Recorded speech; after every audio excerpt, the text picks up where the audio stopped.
সত্যি ফাঁস হতেই এবার সোনার কাছে ক্ষমা চাইল মিহির সেন। হ্যাঁ বন্ধুরা, আমরা এমনটাই দেখতে পারবো ভালোবাসার রং রুট ধারাবাহিকের পরবর্তী পর্বে। তোমরা যারা এই চ্যানেলটিতে নতুন তারা কিন্তু অবশ্যই এই চ্যানেলটি সাবস্ক্রাইব করতে ভুলো না। তো চলো বিস্তারিত জেনে আসি কি অপেক্ষা করছে আমাদের জন্য এই ভিডিওটিতে। রূপাই লক্ষ্য করতে থাকে ওই মিহির সেনের ওপর, আর ঠিক সেই মুহূর্তে বুঝতে পারে যখনই সোনার ব্যাপারে কথা হয় ঠিক সেই মুহূর্তে উনি খুব ঘাবড়ে যায়, কিন্তু এমন কেন করছেন উনি এটাই বুঝতে পারে না। আর তখনই বুঝতে পারে নিশ্চয়ই কোনো একটা ঘাবলা এর মধ্যে রয়েছে, নিশ্চয়ই সোনার সাথে ওনার কিছু একটা ঝামেলা চলছে, আর তার জন্যই সোনার নামটা শুনি এভাবে ঘাবড়ে যাচ্ছে এবং ভয়ে এখান থেকে পালানোর চেষ্টা করছে। তবে আমি থাকলে সেটা কোনোভাবেই সম্ভব হবে না। এবার যেভাবেই হোক না কেন সবার সামনে সমস্ত সত্যি আমি ঠিক নিয়ে আসবো। সোনার সাথে আসলে কি হয়েছিল আর কেই বা করেছিল সবটা আমি সকলের সামনে আনবো। যদি সত্যি এই মিহির সেন দায়ী হয়ে থাকে তাহলে আমার হাত থেকে এই মিহির সেনকে কেউ বাঁচাতে পারবে না।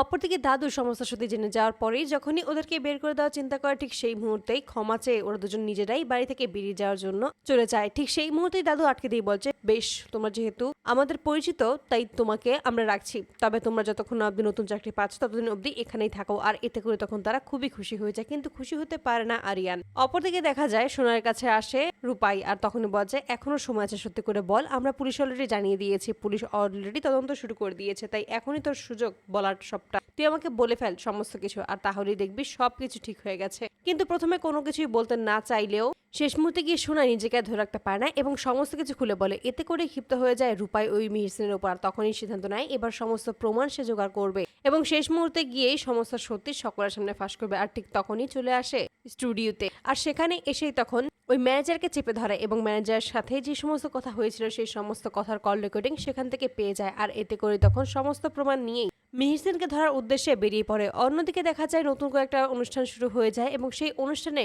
সম্মাননা পাওয়ার কথা ছিল ওই মিহির সেনের। ঠিক সেই অনুষ্ঠানে যখন হাজির হয় সকলে ঠিক তখনই ঘাবড়ে যায় এবং সকলের সামনেই ওই সত্যিটা প্রকাশ করে দেয়। আর তখনই জানিয়ে দেয় যে আসলে মিহির সেনের নোংরা চক্রান্ত এবং এই ভালো মানুষের মুখোশের পেছনে যে অন্য একটা মুখোশ রয়েছে এটা খুব ভালোভাবেই বুঝতে পারে। আর সমস্ত কিছুর জন্যই তখন পুলিশে দিতে বাধ্য হয় রূপাই এবং রেহান, এবং পুলিশ তখন অ্যারেস্ট করে নেয়। আর সকলের সামনেই তখন রূপাই বলেছে আপনাকে এবার সকলের সামনে আমার বোন সোনার কাছে ক্ষমা চাইতেই হবে।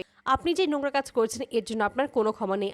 আর এতে করে সকলের সামনে ওই মিহির সেন বাধ্য হয় সোনার কাছে ক্ষমা চাইতে। তো বন্ধুরা, তোমরা কি চাও জন্য এবার এভাবেই সমস্ত সত্যি ফাঁস করে যেন সোনার কাছে ক্ষমা চাইতে বাধ্য করে মিহির সেনকে রূপাই? অবশ্যই তোমরা তোমাদের মতামত কমেন্ট বক্সে জানতে ভুলো না। ধন্যবাদ।